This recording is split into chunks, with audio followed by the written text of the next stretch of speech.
peut commencer en redonnant un peu les éléments de contexte le mois du livre en Bretagne qui est organisé par Livre et Lecture en Bretagne. L'idée, c'est de créer un espace de travail interprofessionnel pour permettre aux bibliothèques, aux librairies, aux éditeurs, aux auteurs, aux autrices de Bretagne de se retrouver sur un projet partagé pour créer des courts-circuits sur le circuit court, c'est notre slogan, pour valoriser la richesse du patrimoine de la vie littéraire en Bretagne. Et on parlera de matrimoine littéraire aujourd'hui pour bien tirer sur ce fil qui mérite d'être exploré en tant que tel.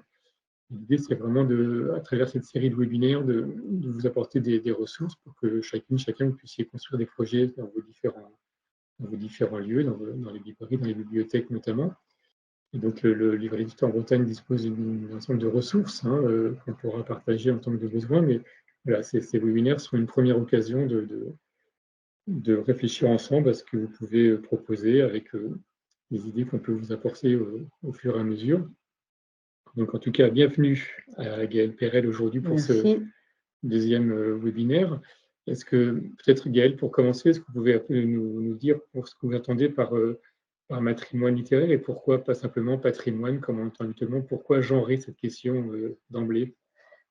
Alors, très bonne première question. Bonjour à tous et à toutes. Merci d'être là aujourd'hui. Juste peut-être en introduction, redire qu'aujourd'hui, on ne peut pas prétendre à l'exhaustivité. Donc, bien évidemment, vos contributions sont voilà, très, très bienvenues sur les autrices que vous pourriez citer, vos coups de cœur, et donc contribuer à cette mise en lumière pour laquelle je remercie infiniment Livre et Lecture en Bretagne.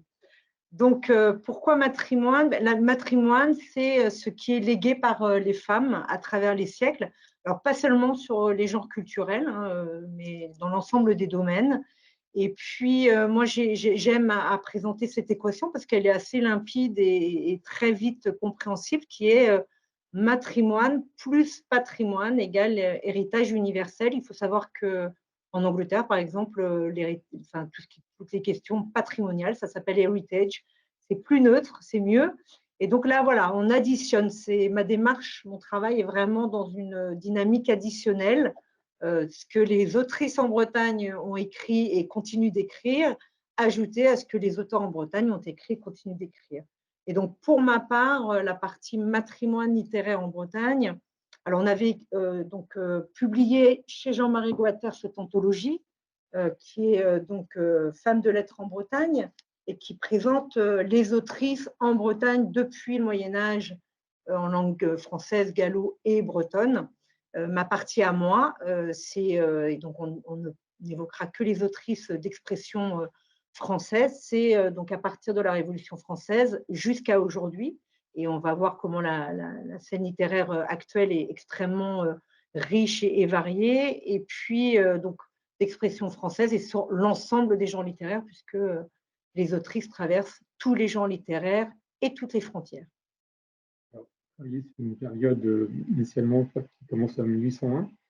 Donc, pourquoi ce corpus-là et qu'est-ce que ça dit en Bretagne en particulier, cette notion de matrimoine littéraire sur cette période? Qu'est-ce qu'on peut en dire dans les grandes lignes?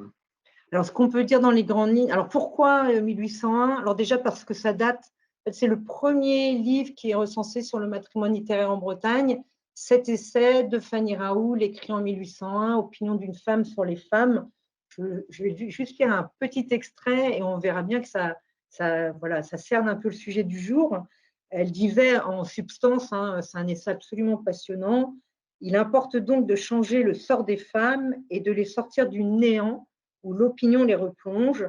Je dis même que la réforme d'un peuple doit commencer par elle et que le législateur n'aura rien fait d'utile et de permanent s'il ne les rend garants de la Constitution nouvelle. Bon, voilà, Fanny Raoul demande à la Révolution, enfin à la période révolutionnaire et au gouvernement qui lui succède, d'intégrer évidemment les femmes dans le gouvernement de cette nouvelle France. Elle pense qu'elle ne sera pas entendue. Bon, elle avait raison, elle n'est pas entendue. Mais elle va ouvrir cette entrée des autrices sur la scène littéraire qui sera très lente au 19e et 20e siècle, et qui va s'accélérer à partir de la deuxième moitié du XXe siècle, comme partout ailleurs en France. Donc, en fait, l'époque contemporaine, qu'on appelle contemporaine, 19e siècle à aujourd'hui, c'est voilà, cette accession des femmes à la scène littéraire de plus en plus présente et de plus en plus nombreuse. Alors, dans un article récent, dans un entretien à Livre Hebdo, vous parlez de l'idée de pérenniser le matrimoine en Bretagne. Qu'est-ce que vous entendez par cette nécessité de pérenniser? Alors, pourquoi pérenniser? Parce qu'en fait, moi, je travaille sur le matrimoine littéraire en Bretagne depuis 12 ans. Je citerai quand même 2 partenaires, hein, la Fédération des cafés librairies de Bretagne sur ce sujet et HF Bretagne. Donc, pérenniser parce qu'en fait, au bout d'un moment, on se rend compte que les femmes sont régulièrement retrouvées. Voilà, régulièrement, on s'étonne de voir que les femmes constituent notamment un matrimoine artistique, culturel. J'en veux pour preuve le travail admirable que menait Colette Cosnier à Rennes 2. Colette Cosnier, à qui Patricia Godard a consacré une très belle biographie d'ailleurs. Et donc, on ne cesse en fait de s'étonner au fil du temps. Donc, en fait, pérenniser, c'est essayons qu'il n'y ait pas de rupture en fait et que la part des femmes soit réellement assimilée d'une façon pérenne et que aujourd'hui, ce qui est écrit doit faire source, doit faire trace. Et moi, je dis toujours, ben, faisons corps, nous les femmes comme les hommes, et faisons corpus, quoi, voilà, créons véritablement des corpus qui doivent rester dans la mémoire collective et ne pas être voilà, par cycle, en montagne russe, oublié, retrouvé, oublié, retrouvé. Et alors, si on s'arrête aujourd'hui, si on arrête le regard aujourd'hui, la vie littéraire, la scène littéraire aujourd'hui en Bretagne, du côté du matrimoine, comment on peut la caractériser en termes de genre, en termes de tendance? On va, dans la discussion, aller dans le détail après des différents sujets que traverse cette littérature, mais d'emblée, entre théâtre, poésie, roman, qu'est-ce qu'on peut en dire? Alors déjà, merci Xavier de me laisser préciser que chaque autrice est singulière et ses œuvres ont un écho universel. Voilà, l'idée, c'est de ne pas les faire porte-drapeau d'une région, d'un genre, de revendication, hein, ça leur appartient à elles et à chacune. Moi, ce que je souhaite, c'est vraiment les rassembler pour les mettre en lumière comme aujourd'hui l'occasion est donnée de le faire. Donc, on va dire que dès le 19e siècle, et aujourd'hui encore plus, elle représente tous les genres littéraires, évidemment la prose, mais aussi la poésie. Elles sont très nombreuses aussi en tant que contributrices universitaires. Donc ça, c'est une part qu'on ne verra pas trop aujourd'hui, hein, mais sachez que voilà, la terre en Bretagne, enfin, le monde universitaire est riche de femmes qui apportent énormément donc, à notre histoire. Et puis, elles sont aussi à la fois dans tous les genres littéraires et dans toutes les frontières. C'est-à-dire que j'entends par matrimoine littéraire en Bretagne les autrices qui sont nées en Bretagne, les autrices qui sont nées en Bretagne et qui vivent à l'extérieur de nos frontières, donc soit dans l'Hexagone, soit même en dehors. Je pense Canada, Mauritanie, Nouvelle-Calédonie, qui sont des destinations qu'on retrouve régulièrement. Mais c'est aussi toutes les femmes qui sont d'ailleurs et qui ont contribué par leur présence en Bretagne, par leur lien avec la région, à cette dynamique littéraire. Alors, si on rentre dans les sujets qui traversent ces différentes œuvres, et pour essayer non pas d'établir des groupes, mais en tout cas des tendances, et à l'occasion citer des exemples, parce qu'on est là effectivement pour identifier des exemples et les mettre en valeur pour voir comment on peut travailler avec elles et éventuellement les inviter et lire leurs livres. Dans les sujets qui ressortent, j'imagine que dans les premiers sujets, en tout cas d'actualité, il y a la question de… Alors, j'aime pas parler d'environnement, parce que ça ne nous environne pas, c'est la question de l'écologie, en tout cas, du rapport au monde et au vivant. Est-ce que c'est un sujet qui est important dans ce qui s'écrit aujourd'hui chez les femmes? Oui, oui. Alors déjà, un grand merci parce que c'est vrai que Livre et Lecture, dans le cadre du mois du livre en Bretagne, a souhaité que l'intervention soit concrète pour vous, médiathécaires, libraires, mais aussi pour les autrices qui souhaiteraient participer. Donc, on a décidé de décliner plusieurs thématiques, dont celles qui traversent notre société, qui traversent bien évidemment vos structures.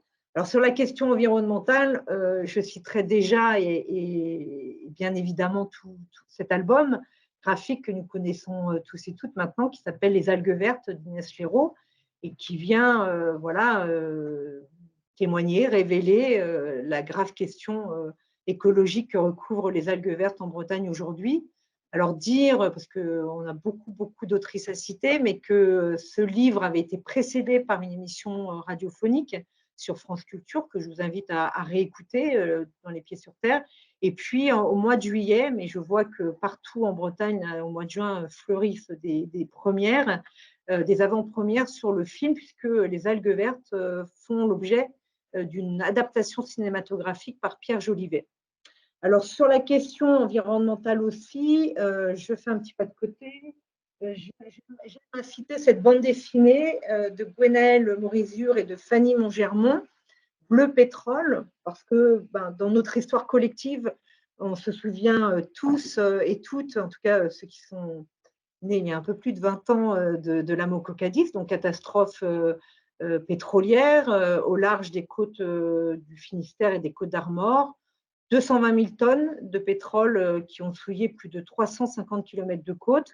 Et dans cette bande dessinée, Gwenola Morizur et Fanny Montgermont ancrent cette catastrophe écologique dans une histoire intime, familiale, qui est celle de Gwenola Morizur.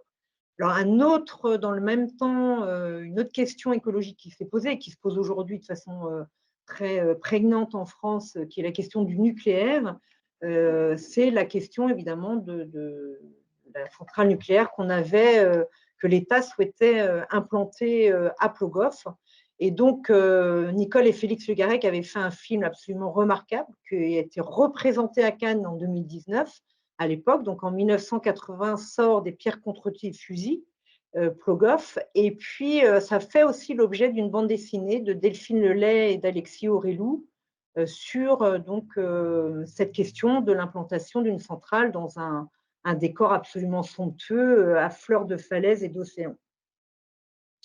Donc, et puis, un livre que vous m'avez fait découvrir, Xavier, et enfin plutôt un recueil poétique puissant, percutant et très sensible d'Aurélie Olivier, qui s'appelle Mon corps de femme, qui là, lui, traverse plusieurs questions, à la fois environnementales, mon corps de ferme, pardon, mon corps de ferme, lapsus, mais qui va aussi, si vous lisez, traverser la question sociale, donc un très beau recueil.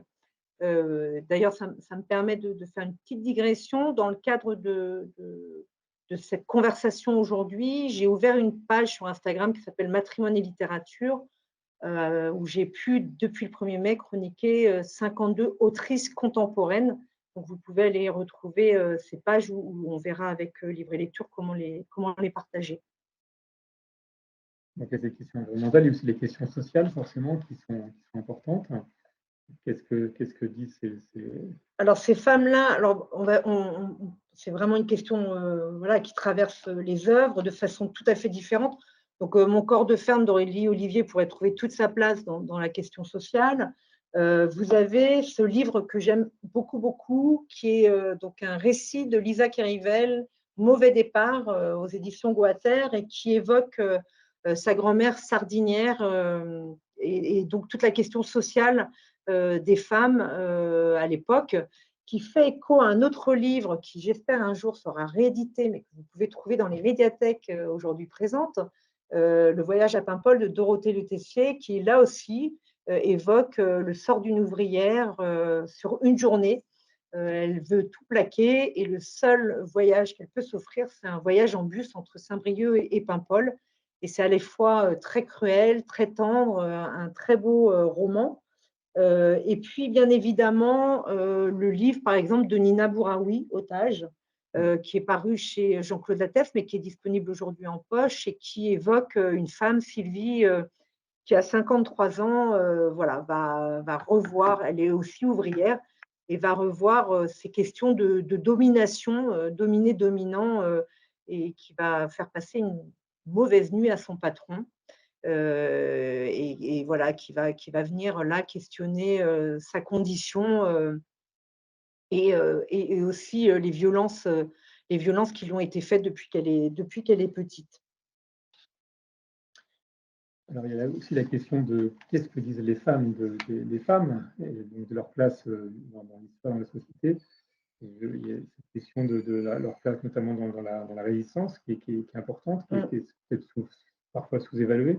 Alors, ce qu'on voit, c'est que, alors ça, c'est quelque chose que dit Alain Croix dans son très bel ouvrage chez Apogée Pur, qu'il fait avec Christelle Douard et 5 historiens, et qui montre que, en fait, c'est compliqué d'écrire une histoire des femmes dans le temps parce qu'on manque de sources. Hein. C'est toujours cette question de la pérennisation du matrimoine.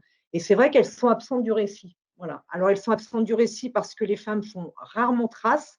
Voilà, leur humilité fait qu'elles ne laissent pas forcément voilà, de texte, de contribution à l'histoire. Et puis, comme quand même elles sont un peu rangées au foyer, elles ne rencontrent pas forcément les grands événements historiques de la même manière que les hommes, et à commencer par la guerre.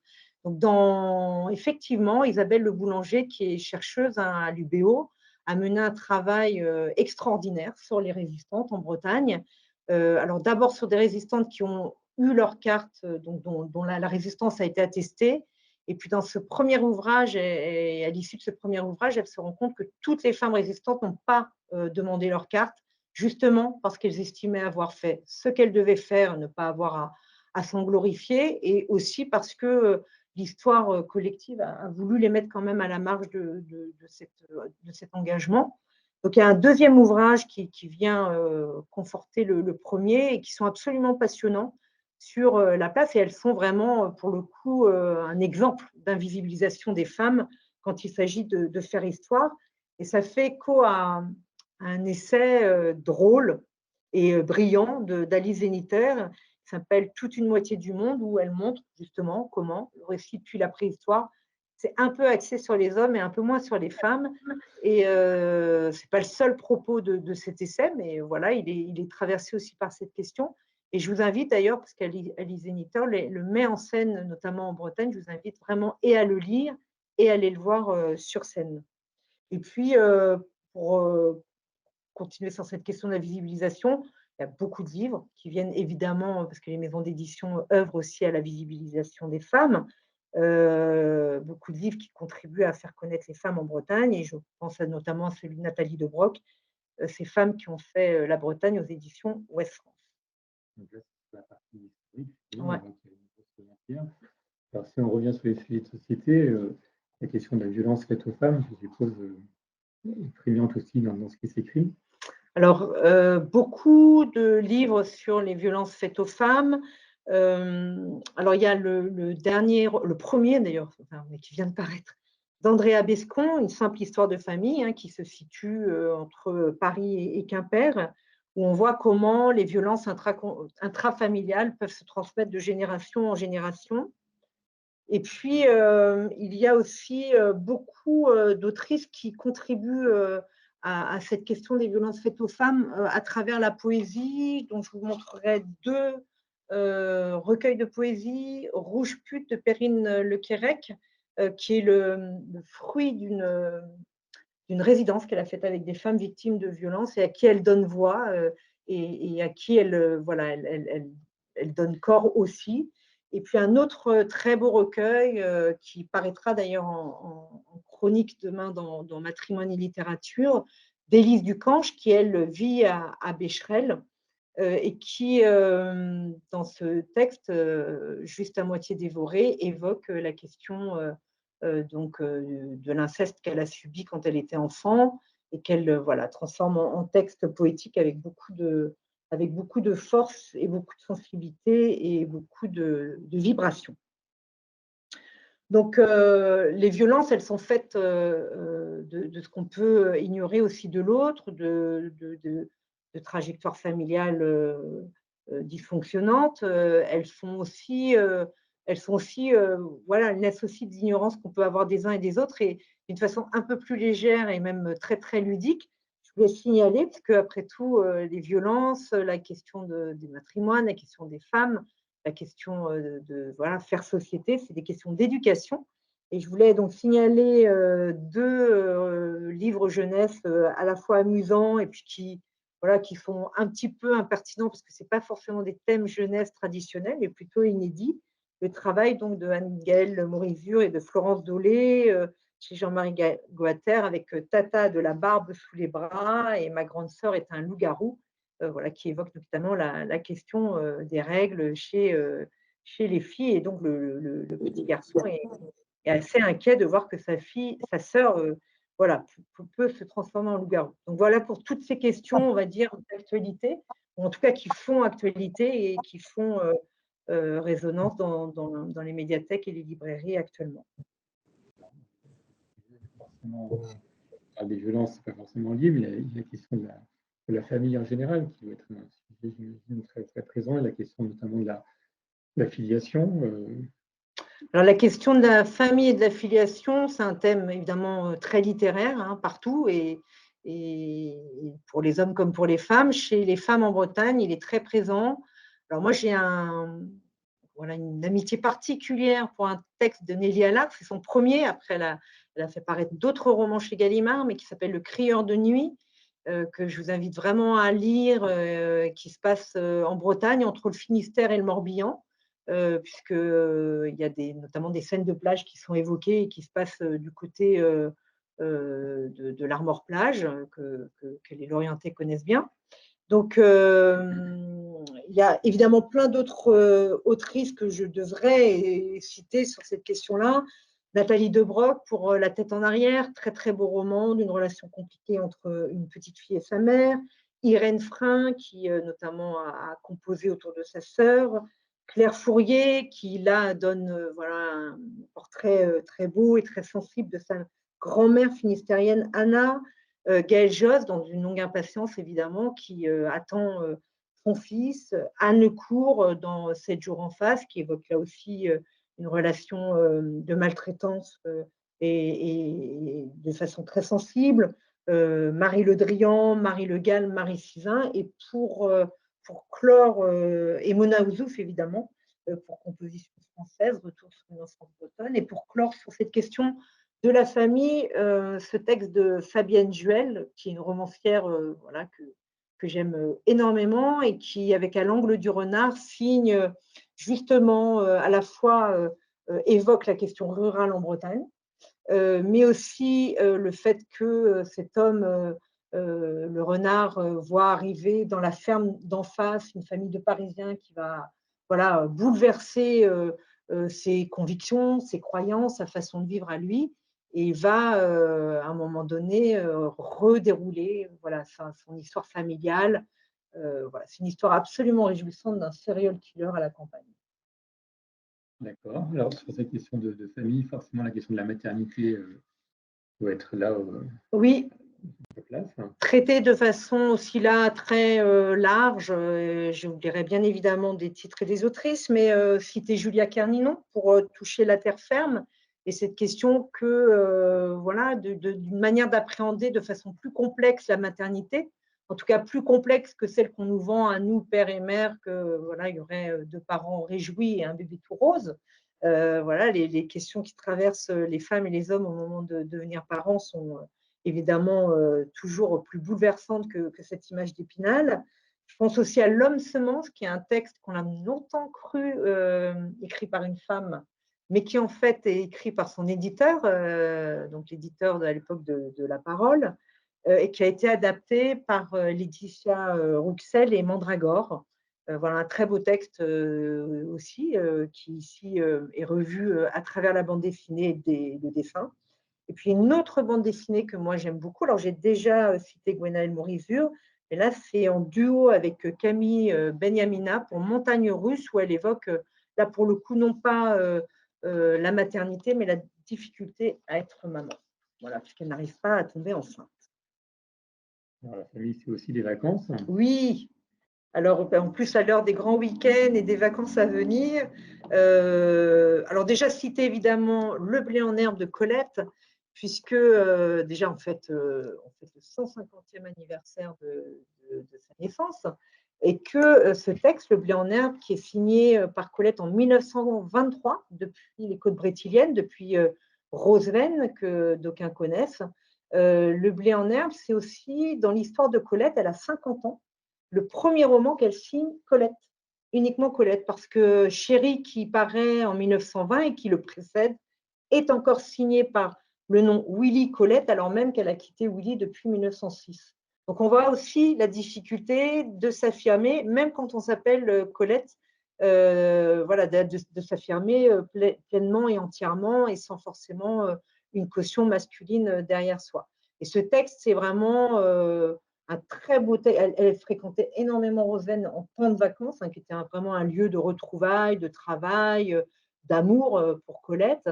Et le Bilan en Herbe, c'est à la fois une histoire qu'on connaît tous, hein, de cette histoire entre Phil et la Dame Blanche, mais c'est surtout la très belle évocation du passage de l'enfance à l'adolescence à travers le duo de Phil et Vinca. Donc ça, c'est un très beau texte à redécouvrir. Et sachez d'ailleurs voilà, qu'il y a plusieurs spécialistes à l'Université de Rennes 2 de Colette et qui peuvent évidemment intervenir sur cette autrice. Deux textes plus contemporains et que je mets toujours en vis-à-vis, deux textes de Catherine Cusset. Alors, Catherine Cusset, La haine de la famille en folio chez Gallimard. Et puis Catherine Cusset, Le côté gauche de la plage aux éditions Dialogue, dans cette très jolie collection carrée qui réunit à chaque fois une autrice, un auteur, une illustratrice, un illustrateur. Et je conseille toujours de les lire ensemble, enfin l'un après l'autre plutôt, parce que dans La haine de la famille, vous êtes au cœur de la maison de famille dans laquelle réellement les Cusset se réunissent chaque été, et où Catherine Cusset raconte avec beaucoup de sensibilité et beaucoup de drôlerie, mais surtout, pour moi, c'est l'autrice de l'invisible, c'est-à-dire qu'elle a le chic de nous plonger dans des relations interfamiliales que l'on ne voit pas, que l'on fait, mais que l'on perçoit, et qui vont évidemment guider les dires et les actes de chaque personnage dans ce roman. Et dans La haine de la famille, Catherine Cusset, pour se préserver de ce microcosme familial, va régulièrement donc sur cette plage. Et là, à l'inverse, on est plongé au cœur de cette plage sur les 40 ans voilà, d'histoire que va nous raconter la narratrice, et la maison, elle, est en fond de décor, et c'est un texte extrêmement drôle, sensible, sensuel sur le rapport des autrices avec le paysage, qui pourrait être aussi un axe de discussion, parce que c'est voilà, aussi un rapport très fort qu'on peut retrouver dans leur littérature. Est-ce que je lis un extrait? Allez. Je sais plus, on a encore un peu de temps. Oui, allez-y, ça laisse un peu de voyager. Donc, une plage en Finistère. Je bénis le mauvais temps qui gâche les mois d'été, même si j'aime aussi les heures douces précédant le coucher du soleil à 10 heures du soir. Grâce à tous ces étés pourris, il y a de moins en moins de monde sur ma plage. Petite, j'y suis allée rarement pique-niquer avec mes parents. J'ai souvenir de dunes peuplées de vacanciers. Les photos dans l'album de famille en fournissent la preuve. Ces mêmes dunes aujourd'hui sont presque désertes, même par beau temps. JP et moi, quasi seuls sur la plage par un dimanche ensoleillé d'août, nous sommes regardés en haussant les sourcils. Et ce n'est plus ici que ça se passe, a-t-il dit. Ils ne nous ont pas dit où. Cette plage où je vais depuis 35 ans est pleine de souvenirs d'amour, d'amitié, de désir, de rire, de peur. Le bonheur, c'est aussi cela, une strate de souvenirs qui finissent par former un roc auquel l'âme peut s'amarrer par tempête et qui, giflé par les vagues et battu par la pluie, se dresse, inaltérable, inamovible, tels ces trois rochers ronds qui se profilent sur la droite à l'horizon de ma plage et qu'on appelle les tas de pois. Donc, l'œuvre des étés pourris en Bretagne. Merci. Bon, à l'heure du réchauffement, elle ne pourrait peut-être plus l'écrire. Dans 10 ans, peut-être qu'on ne pourra plus écrire ces pages. Ouais, vous vouliez parler aussi des îles de Bretagne. Oui, alors juste aussi pour évoquer la plage, parce que évidemment, plage de Marie-Sizun, qui elle est plutôt connue pour voilà, être proche de l'île Tudy. Et puis un autre texte aussi de Nina Bouraoui que j'aime beaucoup, Nos baisers sont des adieux, qui sont une succession de nouvelles, où elle évoque, c'est pour ça que je le cite, ma plage d'enfance à moi, voilà, une plage, la plage du Binic, plus précisément dans le paysage paraméen, plus que Malouin. Alors évidemment, du moment où on est sur les plages, on voit l'horizon, on voit les îles, et on part sur les îles. Alors dès le départ, je voulais évoquer un texte de Marie Lefranc sur Ouessant, Marie Lefranc ferait l'objet, elle est prix féminin en 1927 pour son roman Grand Louis l'Innocent, qui est un roman absolument extraordinaire. Elle a toute sa vie vécu, alors elle exemplarise le entre le Morbihan et le Canada. Et par ailleurs, elle a beaucoup écrit en Bretagne, notamment ce très beau roman qu'elle consacre à Ouessant, qui n'est plus édité, mais là encore, une association qui s'appelle les Amis de Marie Lefranc œuvre à la redécouverte de ses œuvres. Bien évidemment, Gwenalla Bolivier, tu m'avais dit Ouessant, parce qu'on va rester sur le livre de Ouessant, qui inspire beaucoup d'autrices. Et là, c'est donc aux éditions Le Mot et le Reste. Donc Gwenalla Bolivier, elle est partie en résidence dans cette très belle résidence d'auteur à Ouessant, et elle en a, voilà, ça lui a inspiré ce texte. Donc c'est l'histoire d'une femme qui pose ses valises à Ouessant et qui va nous faire découvrir l'île, ses habitants et notamment ses habitantes. Gwenalla Bolivier, par ailleurs, elle est journaliste et c'est vrai qu'elle sait donner à voir. C'est un très beau récit d'arpentage. Et puis sur les îles, je voudrais aussi revenir en arrière avec Odette Dupuy-Godot. Alors Odette Dupuy-Godot, c'est une ethnologue qui a vécu au XXe siècle, qui dans les années 1920 est partie sur les îles bretonnes, 4 îles bretonnes, Groix, Saint, Ouessant et Molène. Et elle en a restitué voilà, des nouvelles, des témoignages. Donc, ça s'appelle Grandeur des îles. C'est disponible dans la collection Voyageurs de la petite bibliothèque de chez Payot. Et je la cite parce qu'évidemment, vous ne pourrez pas l'inviter, mais vous pourrez inviter Monique Vérité qui publie aux éditions Locus Solus un très beau livre qui est consacré. Et par ailleurs, Odette Dupuy-Godot, c'est qu'elle est un personnage étonnant, une ethnologue extrêmement drôle, qui part avec sa compagne Marion Sénanès en Mauritanie. Donc voilà, c'est vraiment une femme qui était à la fois autrice, ethnologue et aventurière. Un grand bonheur de lecture. L'aventure, il y a insisté sur le fait qu'on parle de matrimonial en Bretagne, et donc dans l'idée que la Bretagne elle est faite aussi par le rapport à l'ailleurs. Donc, alors, toutes ces femmes qui ont un rapport au monde en général et qui passent par la Bretagne, mais qui, pour aller plus loin, pour y revenir. Exactement, et ça, je suis très attachée, parce que dès le 19e siècle, en fait, les femmes partent. Je pense à Claire de Duras, notamment, qui est une autrice brestoise, que quand même je vais vous montrer, qui est une autrice du 19e siècle et qui part évidemment, elle fuit la Révolution, donc elle part vivre à Londres, mais elle est aussi attachée aux îles Antillaises. Donc, en fait, ce rapport de la Bretagne et des autrices avec l'ailleurs, il est permanent et depuis le 19e siècle. Alors, je vais en citer quelques-unes puisque le temps nous est compté. Alors, par rapport au Canada et aux États-Unis, j'ai donc déjà cité Marie Lefranc, mais d'autres autrices sont parties au Canada. Je voudrais citer deux autrices que j'aime beaucoup. Rachel Bouvet, qui est aujourd'hui professeure d'université en littérature à l'Université du Québec à Montréal et qui écrit de très beaux récits géopoétiques. Qui par ailleurs est aussi grande amatrice de Marie Lefranc. Donc, vous avez un parcours installé en péninsule morbihanaise pour suivre les pérégrinations littéraires et de vie de Marie Lefranc. Et si vous allez voir le panneau canadien, il est planté au cœur des Laurentides où Marie Lefranc a écrit un merveilleux roman qui s'appelle Hélier, fils des bois. Donc, pour revenir à Rachel Bouvet, je vous invite à découvrir Tisser les voix, à mémoire d'Encrier, qui est un recueil de géopoétique. Et puis, j'espère très vite qu'on va rééditer son livre Le vent des rives, qui est absolument magnifique et que j'ai chroniqué donc dans les pages matrimoine et littérature. Laure Morali aussi, que beaucoup connaissent, qui est une poète costarmoricaine, qui s'est elle aussi installée au Canada. Et puis, donc, très belle poésie, sensible, animiste. Et puis, Anne Kéméré, parce que les autrices sont aussi des navigatrices. Et je voudrais citer Anne Kéméré, qui a écrit Passagère de l'Arctique aux éditions Locus Solus, qui nous emmène dans la mer du Beaufort, un récit passionnant.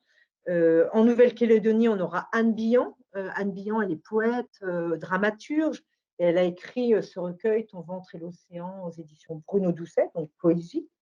Et puis, larguer les amarres, alors il y a Anne Kéméré sur son kayak, mais il y a aussi Karine Nuette, qui a longtemps été éditée à la Part Commune, et j'espère que ces textes vont être repris, mais elle a laissé des récits vraiment passionnants, drôles, pleins de vie, sur ses aventures en kayak en Patagonie ou à pied dans les îles Féroé. Et puis voilà, on n'aura pas le temps, mais il y a toutes ces autrices d'ailleurs. J'ai cité Colette, mais il y a aussi Iseult de Holo, Gerty Damburi et tant d'autres qui, voilà, par leur présence et venues d'ailleurs, voilà, enrichissent aussi notre histoire littéraire. On peut dire 2 mots sur le rapport au cinéma? Mais oui, parce que c'est Cannes quand même aujourd'hui, et puis c'est Étonnant Voyageur en fin de semaine. Et Étonnant Voyageur, il y a toujours du cinéma.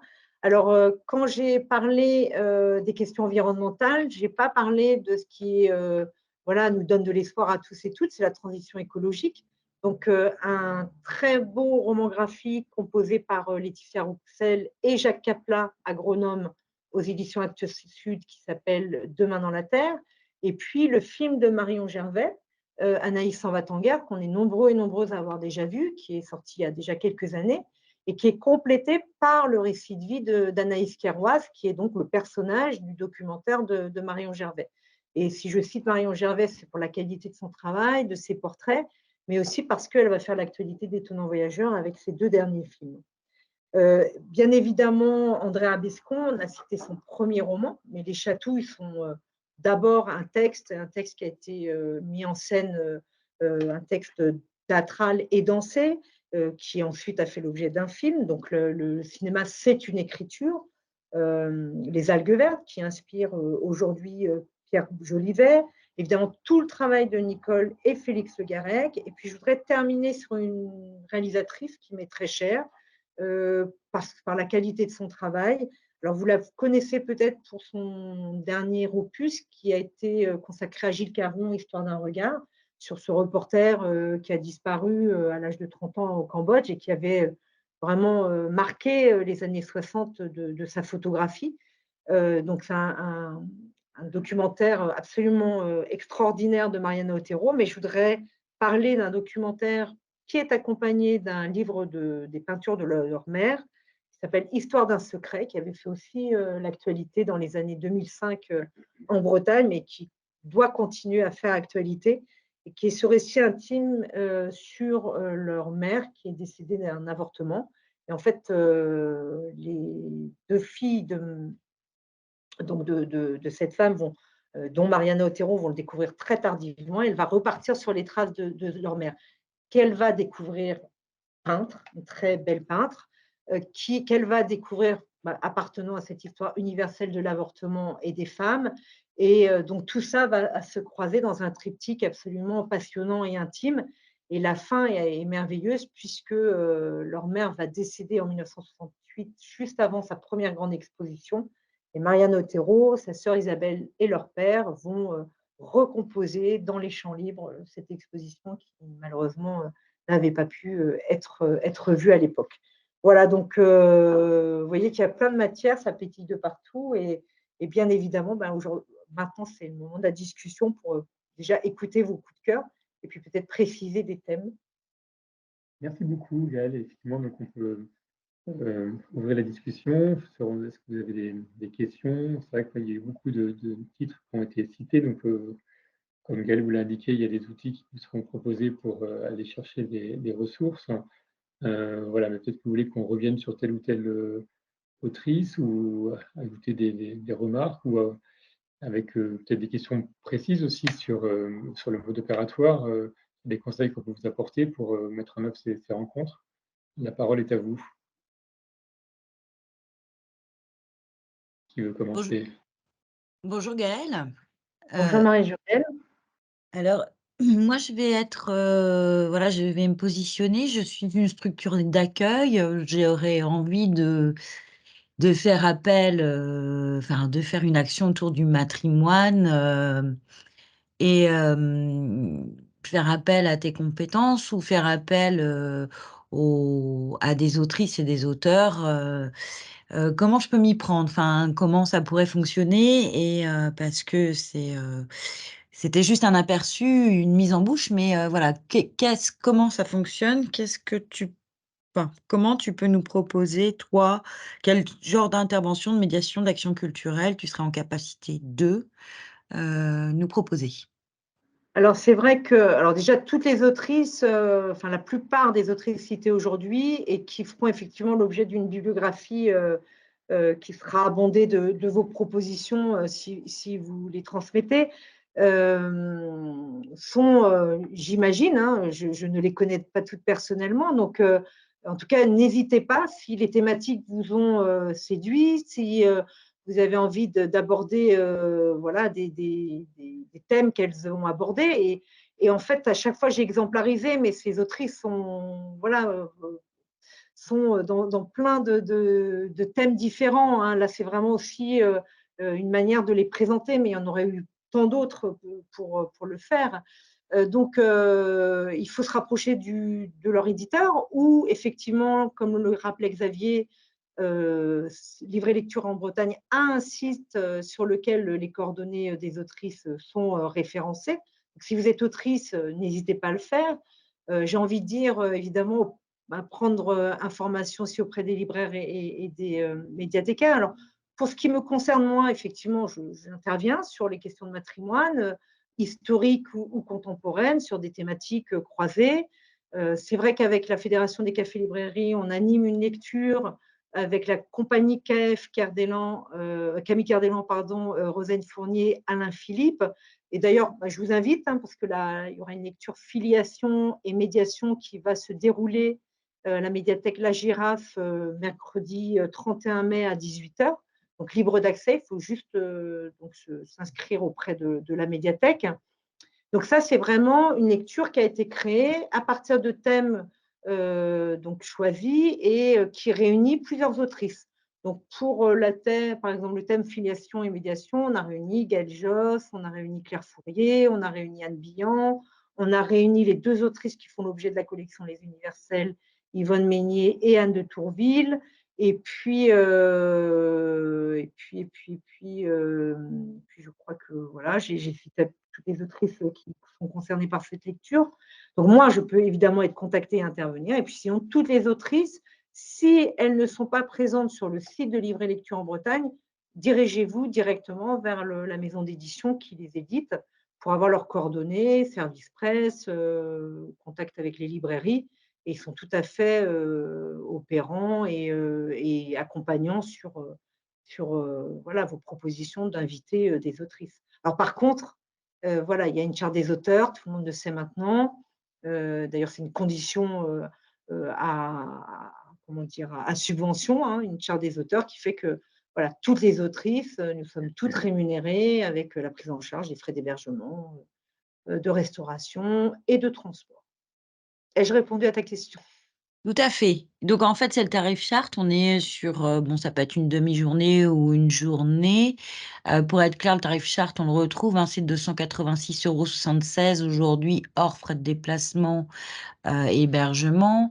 Vous intervenez bien évidemment en Bretagne, Bretagne administrative, Bretagne historique, hein, je pense que tu t'appuies aussi sur les fonds, enfin votre travail aussi, c'est de travailler avec les fonds des bibliothèques et de co-construire les projets. En fait, tu as des projets qui sont construits, mais tu es aussi dans la co-création, collaboration avec les médiathécaires, bibliothécaires ou librairies qui te solliciteraient. Ah ben, c'est ça qui est intéressant de toute façon, c'est soit voilà, les libraires et les médiathécaires ont une envie voilà, d'inviter une autrice en particulier ou d'exemplariser un thème, etc. Moi, c'est clair que mes interventions sont toutes construites avec les établissements avec lesquels je travaille, parce que en plus, j'aime bien, moi, rendre compte de la vivacité du matrimoine local. Donc, en fait, je remanie aussi mes interventions en fonction des autrices qui composent un matrimoine au plus près de la structure qui m'invite, bien sûr. Bah, merci beaucoup Gaëlle, tu as répondu à ma question. Merci. Est-ce qu'il y a d'autres questions? Peut-être pas. Bonjour Gaëlle Allez. et merci pour cette intervention. Et je me demandais si pendant le mois du livre, donc de la mi-février à la mi-mars 2024, il y aurait un anniversaire ou un événement particulier à célébrer en lien avec le matrimoine littéraire. C'est peut-être une question piège. Les 151 ans. Très clairement, là, vraiment, oui, c'est une question piège, mais tant mieux. Je J'aime ne bien veux les pas te questions mettre pièges. dans l'embarras. Non, en revanche, voilà, c'est comment prolonger aussi, parce que cette mise en lumière d'aujourd'hui, qui est vraiment un cadeau proposé par Livre et Lecture en Bretagne, pour moi, ce n'est pas une fin en soi, c'est un début, voilà, d'une dynamique peut-être à nourrir de façon collective. De toute façon, c'est un travail collectif, le matrimoine. Ce sont les médiathécaires, les libraires, les autrices, les maisons d'édition, les partenaires en région, les associations qui sont nombreuses. Et puis, on a la chance en Bretagne d'avoir une région et des départements, mais aussi des villes qui sont très sensibles à cette question. Donc, n'hésitez pas, voilà, toutes ces collectivités territoriales, ces médiathèques, bibliothèques, libraires, à dire, mais si, nous, on a une date anniversaire à fêter, certainement, il y en a, mais quand même si, puisque je crois que ça termine le 17 mars, hein, il me semble. 16 mars 1978, c'est la Mococadis. Voilà.